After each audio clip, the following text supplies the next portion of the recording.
Yani özetlemek gerekirse bu kısmı normalde bizim sınırımıza yakın başka ülkenin sınırında olan terörist yerleşimi biz def etmek istiyoruz. E, Sınıra hakim olan yani sınırda egemen olan Suriye bir şey yapmıyor. Biz kendimiz yapmak zorunda kalıyoruz. Suriye'de neden bizim ülkemize giriyorsun bahanesiyle Rusya ile birlikte saldırı yapıyor. Yani özet olarak aslında burada haklılığımız yine ön plana çıkmış oluyor benim gördüğüm. Bu da şuna bağlayacağım yine. Haklılığımız bu kadar ön plandayken batılı ülkeler bize neden gerçekten destek çıkmıyor?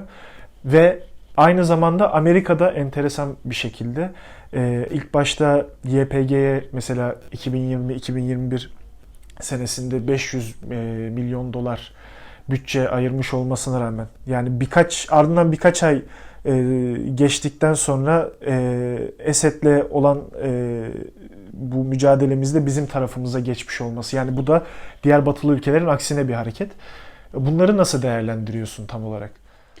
Ya şimdi bir kere zaten batılı ülkeler için, Amerika için, İngiltere için vesaire bir olayın insani yönünün değeri yok.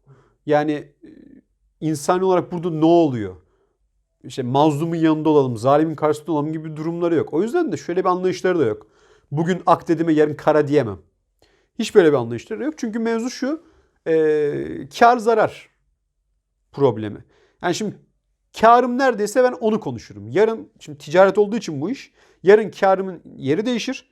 Kar neredeyse ben bu sefer öbür söylemi yapabilirim diyor çok net bir şekilde. Şimdi Amerika bu bölgede YPG'yi kullanmak istiyordu. YPG'yi kullanarak Türkiye'yi tabii ki belli bir dönem sonra bölmeyi, parçalamayı planlıyor. Ama şimdi gün içerisinde de Türkiye düşman gözükemiyor. Bunu gizli gizli de yapmıyor farkındaysak. YPG silah desteği de veriyor, her türlü desteği veriyor ve bunu IŞİD'le mücadele için yaptığını iddia ediyor. Şimdi bunu direksinden ben Türkiye'ye savaşsın diye YPG veriyorum diyemez bunu Amerika zaten.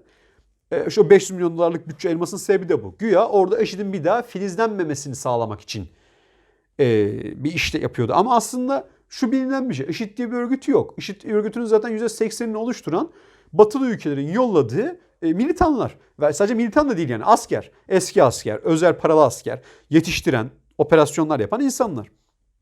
IŞİD diye bir tehdit yok aslında. Bu kişiler IŞİD'i kullanarak işler yapıyorlar.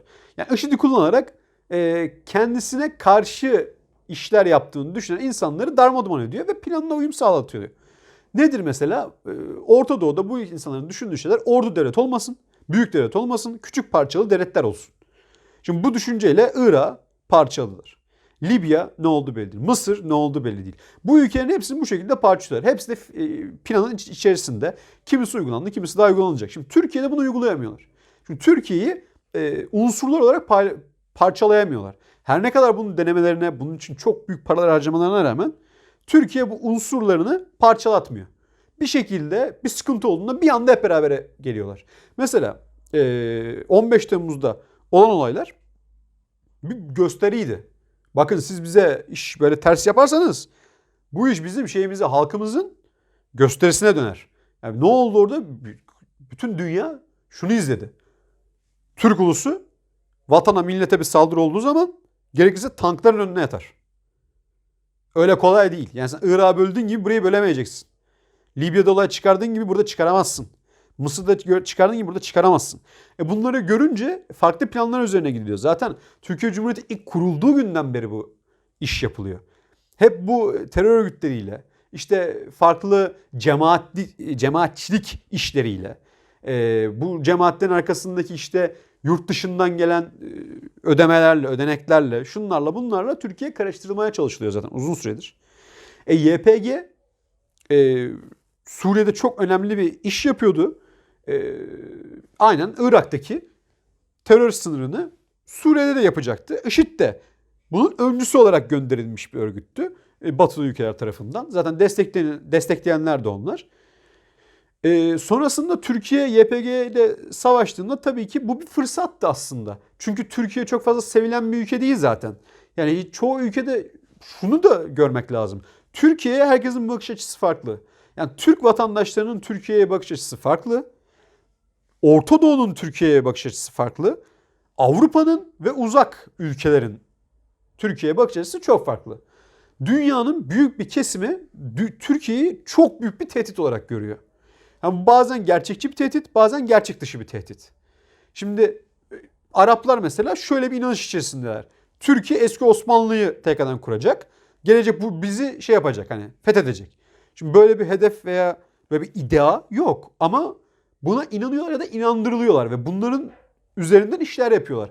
Zaten Müslüman bir birlik oluşturulamıyor. Yani bir İslam birliği yok. Direkt İslam coğrafyasının içerisinde Müslümanlara zulüm ediliyor birçok yerde ve Müslümanlar toplu bir şekilde buna yardım edemiyor. Mesela Suriye'de büyük katliamlar var. Hiçbir Müslüman ülke, Türkiye hariç, bu katliamlara durdurmak için müdahale etmiyor. Tek bir müdahale var Türkiye hariç. İran, o da Hizbullah terör örgütünü yollayarak yapıyor bu işi. Ama lafa gelince her yerde konuşmayı başaran, işte Suudi Arabistan'ı, Birleşik Arap Emirlikleri vesaire gibi büyük ülkeler, büyük ekonomiler hiçbir yere hiçbir şekilde zulmü engelleyelim, zulme sessiz kalmayalım gibi bir anlayışları yok. Bu yüzden de Müslüman birliği yok, İslam birliği yok. Biraz da kafaları karışık bence. İşte Türkiye'nin sen gelip senin yani Birleşik Arap Emirlikleri'ni fethedeceğini düşünüyorsan sen hani Age of Empires falan oynuyorsun herhalde. Yani öyle bir şey kalmadı artık. Hani zaten fethetmek diye bir mantık da yok. Şimdi yeni ülkelere bakıyoruz. Emperyalist ülkeler ne yapıyor? Seni fethetmiyor. Sömürüyor. Fethetmeden sömürüyor. Ekonomini sömürüyor. Dışarıdan. İnsanlar hala şey zannediyor. Yani seni fethetmesi için asker yollaması gerekiyor falan diye düşünüyor. O çağ geçti. Şimdi yeni bir çağdayız. Artık öyle ekonomik sömürü çağındayız. Yani bütün dünya İngiltere yönetiyor. Bütün dünya İngiltere'nin toprağı altında mı? Değil. Amerika her yerde söz sahibi. Adamlar her şey hakkında konuşabiliyor. Neden? Ekonomik olarak yönettikleri için. Yoksa gelip toprağını fethedip kendi bayrağını asması zaten yani çok yapılması gereken bir hareket değil yani orayı yönetmesi için. Bu yüzden Amerika'nın ve batılı ülkelerin belki de yani iki yüzlü bir tavır içerisinde olduğunu söyleyebiliriz. Ama bu çok şaşırtır mı? Şaşırtmaz. Avrupa'da şu anda bize bakılan durum şu. Türkiye çok güçlü bir ülke oldu. Ve Türkiye bir şekilde kısıtlanmalı tekrar. Tabii ki ekonomik yaptırımlar, kısıtlanmalar bu konuda çok yarar sağlar. Ne yapalım? Biz burada bir olay yakaladık. Bu olayın üstünden gidelim. Türkiye'yi farklı farklı yerden vuralım. Yok şu yaptırım yapalım, bu yaptırım yapalım. Ve ekonomisini daha da kötü bir hale getirelim gibi bir fırsatı kaçırmayalım durum var. Yoksa ben oradaki herhangi bir senatörün veya herhangi başka birinin çıkıp konuşma yaparken gerçekten de Türkiye'nin YPG'ye zulüm yaptığını düşündüğünü zannetmiyorum. Aslında gayet her şeyin farkında olup dur buradan Türkiye'nin ekonomisini daha da bozabilecek bir hamle yapabilir miyiz? Türkiye'yi daha da yalnızlaştırabilir miyiz? Halk içerisindeki Türk düşmanlığını arttırabilir miyiz? Düşüncesiyle hareket ettiklerini düşünüyorum. Evet. Bu bağlamda Amerika'nın ikiyüzlü davrandığını, aynı zamanda diğer batılı ülkelerin de ikiyüzlü davrandığını. Ya onu bir şöyle düzeltmek lazım. Aslında 200 demeye gerek yok. Adamlar tek yüzlü ama bu yüz işte parasal ve kar sağlayan yüz. O neredeyse oraya gidiyorlar. Yüzleri tek aslında. Ama bu bir gün senin yanında olabilir, yarın senin düşman sayabilir. O önemli değil. Para nerede? Kazanç nerede? Anladım. Bu bağlamda aslında Rusya'yı da bu arada bu devletlerin arasında katmak lazım. Hani Batı dedik ama Rusya'da. Rusya mesela neden şu anda Suriye'de? Esad kardeşim yani. İşte. Başka işler var. Mesela şimdi biz de Rusya'dan S-400 almıştık zamanında. Şimdi S-400'leri konuşlandırıyoruz. Rusya'ya karşı hani tamam Rusya ile belki direkt bir şeyimiz yok ama ya bu bağlamda aslında zamanında S-400 almamız mantıklı mıydı? Patriot'ları beklemeli miydik? Hani Amerika'dan bir şekilde alabilmeli miydik onları? Bu durumda yani bu konu hakkında ne düşünüyorsun abi? S-400'lerin alımı. Yani şimdi burada da en önemli nokta şu. Yine işte Türkiye'ye bakış. Şimdi mesela Türkiye içerisinde baktığında diyelim hani ben bir konuşma yaptım ve dedim ki Türkiye bir süper güçtür. Şimdi Türkiye bir süper güçtür desem ben ne anlaşılır? Ya, fanatik işte bak yine işte şey milliyetçilik yapıyor. Şey yapıyor. Biz süper gücüz, çok güçlüyüz. Ama böyle bir durum yurt dışında var. Bunu açmak da lazım tabii. Lafını bölüyorum ama hani süper güç ne ile alakalı? Biz şu an genelde askeri anlamda konuşuyoruz. Askeri anlamda Türkiye süper güç baktığında. Tabii. Ya şimdi şöyle yani tam şu anki haliyle süper güç diye sayılmasa dahi şöyle bir şey var. Türkiye'de askeri gelişim inanılmaz seviyede ve hani bir grafik olarak çizilecek olsa hani tamamıyla yukarıya hedefleyen ve çok hızlı yükselen bir askeri güç var. Hem rakam olarak bu şekilde hem kalite olarak böyle bir güçlenme söz konusu.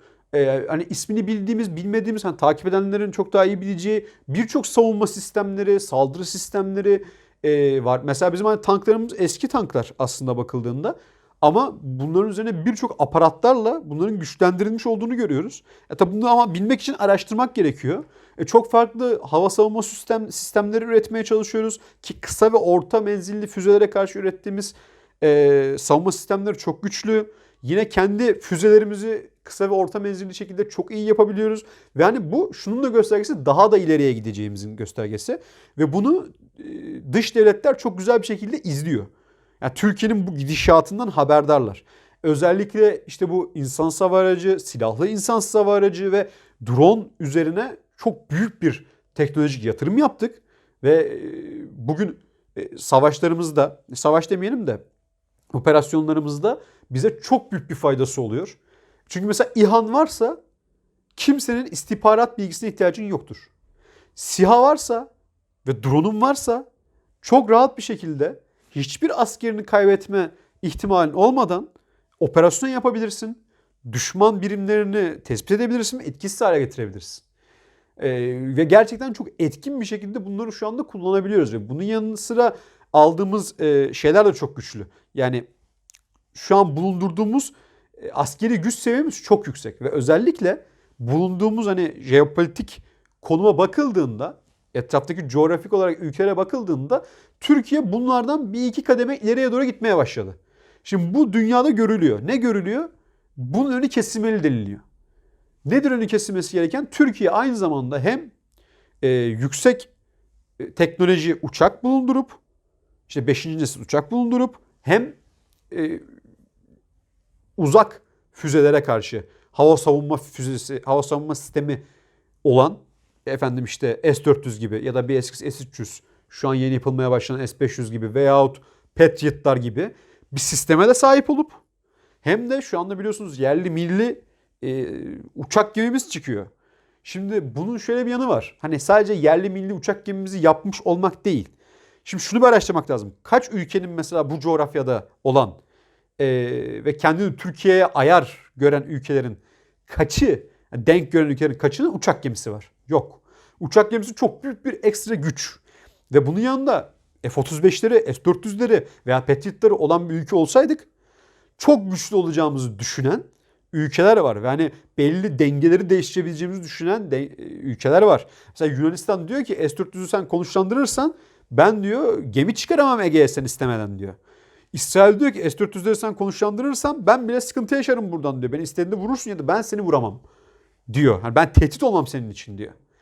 S-400 ki Patriot da aşağı yukarı aynı. Şimdi F-35 seni çok daha güçlendirecek bir durum. Şimdi bu işte senin süper güç olmaya daha da ileriye gideceğini gören ülkeler önünü kesmek istiyor. Bu yüzden biz Patriot'ları almak istediğimizde de Amerika bize Patriot'ları vermedi. Yani bundan dolayı şu anda bu durumu yaşıyoruz. S-400'leri aldık, o S-400'leri kurma. Şimdi böyle bir söylem olabilir mi? Niye aldım ben bunlara o kadar para verdim? Çünkü işte belli bir seviyeye geçmemiz istenmiyor. Büyük bir süper güç olacağımız düşünülüyor. Şimdi bizim dengimiz olduğu düşünülen bir Yunanistan var. Yunanistan bugün işte sipariş verelim, büyük bir ekonomi ortaya koyalım. Yurt dışından 4 tane silahlı insan hava aracı alalım planları yapan bir ülkeyken biz seri üretim insan hava aracı ve silahlı insan hava aracı üretiyoruz. Şimdi bu ülke bizim dengimiz kesinlikle değil. Şimdi bunu Avrupalılar çok rahat görebiliyor. Amerika çok rahat görebiliyor ve Türkiye'nin artık yavaş yavaş hani şöyle İran nükleer gücü sayesinde etraftaki ülkelerin biraz önüne geçmiş bir ülke. Türkiye ise askeri teknoloji olarak mesela bir Suriye Rusya çekildiği anda Suriye'nin Türkiye ile mücadele etmesi imkansız yani. Çünkü Rusya'nın olması şöyle bir şey getiriyor bir kere. Buna ters yaparsan savaş çıkabilir gibi bir durum getiriyor.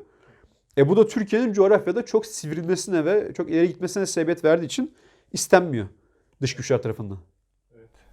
Peki yani bu biraz konuyu tekrar Suriye'ye döndürmek gerekirse şu anda mülteciler için sınır kapıları açıldı. Şimdi yine Avrupa'dan geçiş sağlayalım. Hani bu kadar aslında her şeyi doğru yaptığını düşünen Avrupa bu konuda ne yapacak? Türkiye'nin sınır kapılarını açması doğru muydu? Bu politikası hakkında ve bundan sonraki süreç hakkında ne düşünüyorsun abi tam olarak?